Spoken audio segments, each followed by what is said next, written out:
বহরমপুর শহরে pathological lab ও নার্সিংহোমগুলির বিরুদ্ধে surgical স্ট্রাইকের দাবি বিধায়ক সুব্রত মৈত্রের। জেলা মুখ্য স্বাস্থ্য আধিকারিকের সাথে বৈঠক করে নার্সিংহোম ও প্যাথোলজিক্যাল ল্যাবের বিরুদ্ধে পদক্ষেপের দাবি বহরমপুরের বিধায়ক সুব্রত মৈত্রের। নার্সিংহোমগুলিতে রোগীদের কাছ থেকে বিল বেশি নেওয়ারও অভিযোগ তুলেছেন বিধায়ক। নার্সিংহোমগুলোর ক্ষেত্রে ব্লাড ব্যাংকের রিকুইজিশন জমা দিয়ে রক্ত তোলার ক্ষেত্রে কোনো নিয়ন্ত্রণ নেই। যেহেতু নার্সিংহোমগুলোর লাইসেন্স আপনার অধীনে, মানে সিএমএইচের অধীনে, এই বিষয়টা অতি দ্রুত ভাবার জন্য অনুরোধ করছি। আপনার কাছে সুনির্দিষ্ট তথ্য প্রমাণ আছে। অধিকাংশ ক্ষেত্রেই ডাক্তারবাবুরা রিকুইজিশন করেন না, সেখানকার কর্মীরা অপ্রয়োজনে রক্তের রিকুইজিশন করে, সেই রক্ত তুলে নিয়ে নার্সিংহোম থেকে চড়া দামে বিক্রি করা হয়। বিগত কয়েক বছর ধরে নার্সিংহোমগুলোতে অকারণ প্যাথোলজিক্যাল টেস্ট বা রেডিওলজিক্যাল টেস্ট করানো হচ্ছে।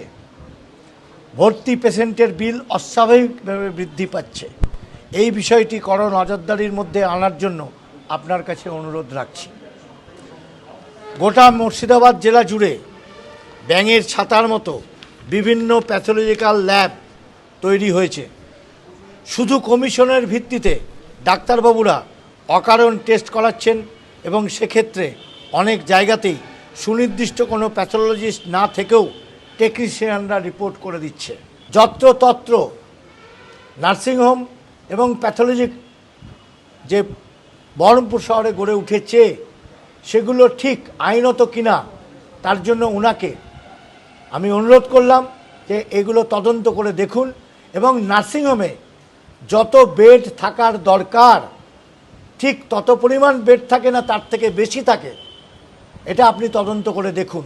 বহরমপুর শহরে চিকিৎসকের প্রাইভেট চেম্বার নিয়েও জেলা মুখ্য স্বাস্থ্য আধিকারিকের কাছে অভিযোগ তুলেছেন বহরমপুরের বিধায়ক। বহু ডাক্তারবাবু রয়েছেন যারা নন প্র্যাকটিস অ্যালাউন্স নেওয়ার পরেও হসপিটালে সময় দিচ্ছেন না, যথেচ্ছভাবে বিভিন্ন জায়গাতে চেম্বার করছেন এবং হসপিটালকে ব্যবহার করছেন শুধুমাত্র প্যাথোলজিক্যাল বা রেডিওলজিক্যাল টেস্ট করে নেওয়ার জন্য।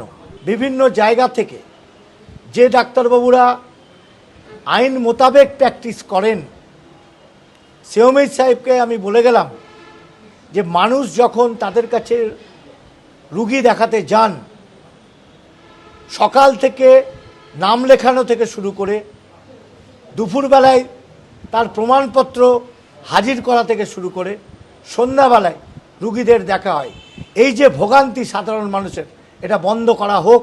আপনার মাধ্যমে ডাক্তারবাবুদেরকে মেসেজ দিন যেন সাধারণ মানুষ, সাধারণ রুগীরা খুব ভালোভাবে প্রত্যেকটা ডাক্তারবাবুর কাছে রুগী দেখাতে পারে এবং ভালো ব্যবহার পায়। বহরমপুরে পুরনো সদর হাসপাতাল দ্রুত চালু করার দাবি জানিয়েছেন বিধায়ক। পুরনো হসপিটাল বলে নামে ছিল, সেই হসপিটাল অতি দ্রুত চালু করতে হবে এবং অবজারভেশন ওয়ার্ড থেকে ওপিডি এবং 10 বেডের অবজারভেশন ওয়ার্ড, সিজারিয়ান ডেলিভারি সবগুলোই যাতে করা যায় এই প্রস্তাব ওনার কাছে রাখলাম এবং ওনার কাছ থেকে যে উত্তর আমি পেলাম আশাব্যঞ্জক। রবীন্দ্র ডায়াগনস্টিক বহরমপুর শহরের মধ্যে অতি পরিচিত একটি প্রাইভেট হসপিটাল, এটা জেলা পরিষদের তত্ত্বাবধানে রয়েছেন। আমি ওনাকে অনুরোধ করলাম খুব তাড়াতাড়ি আইনগত যে জটিলতা আছে সেই জটিলতা কাটিয়ে রবীন্দ্র ডায়াগনস্টিক খুব তাড়াতাড়ি চালু করা হোক। এদিন জেলা মুখ্য স্বাস্থ্য আধিকারিকের সাথে বৈঠকে জেলা ও বহরমপুর শহরের স্বাস্থ্য পরিষেবা নিয়ে বিভিন্ন দাবি তুলে ধরেন বহরমপুরের বিধায়ক সুব্রত মৈত্র।